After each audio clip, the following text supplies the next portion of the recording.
வணக்கம். சிதம்பரம் நடராஜர் கோயிலோட தேர் கிழக்கு கோபுரம். நடராஜர் கோயிலோட 4 கோபுர தரிசனமும் ஆல்ரெடி நான் ஷார்ட்ஸில் அப்லோட் பண்ணியிருக்கேன். அதை பார்க்காதவங்க அதை போய் பாருங்கள். இது நடராஜர் கோயிலோட கிழக்கு கோபுரம். சிதம்பரம் அப்படின்னா இதயம், அம்பாரம், ஆகாசம்ன்ற பேருனால தான் சிதம்பரம்ன்ற பேர் வந்தது. இந்த கிழக்கு கோபுரத்தில் 108 சிவதாண்டவத்தோட காட்சியை சிற்பமாக அங்கே வடிச்சிருக்காங்க. இந்த கிழக்கு கோபுரத்தில் ரொம்ப விசேஷமாக இதை நம்ம பார்க்கலாம். அந்த கிழக்கு கோபுரம் வழியாக உள்ளே வரும்போது 1000 கால் மண்டபம் இருக்குது.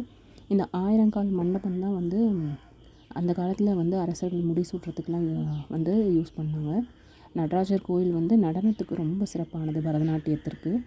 இந்த கிழக்கு கோபுரம் வழியாக உள்ளே இந்த வெளி பிரகாரம் மட்டும்தான் நம்மளால் வீடியோ ஃபோட்டோ எதுவும் எடுக்க முடியும். உள்ள கோயிலில் எதுவுமே அலோட் கிடையாது. அதனால் நான் உள்ளே எந்த ஃபோட்டோஸும் எடுக்கலை. இதில் தங்க கோபுரமும் தங்க பொற்கூரையும் சோழ மன்னனால் நமக்கு கட்டப்பட்டிருக்கு.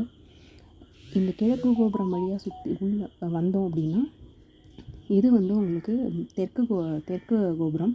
இந்த தெற்கு கோபுரத்துக்கு அப்படியே லெஃப்ட் சைடில் இது முற்குருதி விநாயகர் அப்படின்னு சொல்லிட்டு ரொம்ப பிரம்மாண்டமான விநாயகர் இந்த இடத்துல இருக்காங்க. இதுதான் அந்த பொற்கூரை.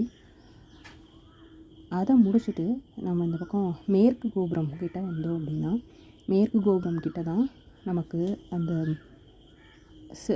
அம்மன் சன்னதிக்கு போகக்கூடிய வழியும் இருக்குது.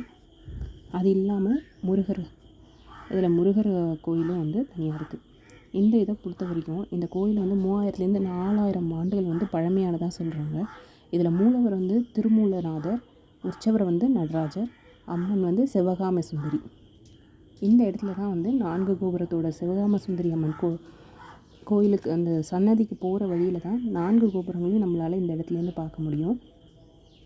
இந்த கோயிலோட சிறப்பம்சம் அப்படின்னு பார்த்திங்கன்னா இதில் பெருமாளும் இருக்காங்க, கோவிந்தராஜ பெருமாளும் இருக்காங்க. இந்த கோயில் அதுவும் இல்லாமல் தேவார பாடல் பெற்ற ஸ்தலம். அப்பர், சுந்தரர், சம்பந்தர், மாணிக்க வாசகர் இவங்களால் பாடல் பெற்ற ஸ்தலம் இது. இது ரொம்ப சிறப்பு வாய்ந்தது, ஆகாச ஸ்தலம் இது.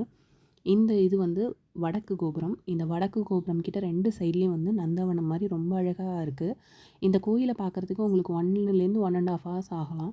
இதை இயர்லி மார்னிங் போனீங்கன்னா பள்ளியறை பூஜை ரொம்ப சிறப்பாக பண்ணுறாங்க. இதை ரொம்ப பார்க்குறதுக்கு ரொம்ப நல்லா இருக்குது. இதுக்கு பக்கத்துலேயே தில்லைக்காளி அம்மனும் இருக்குது. Please subscribe and like.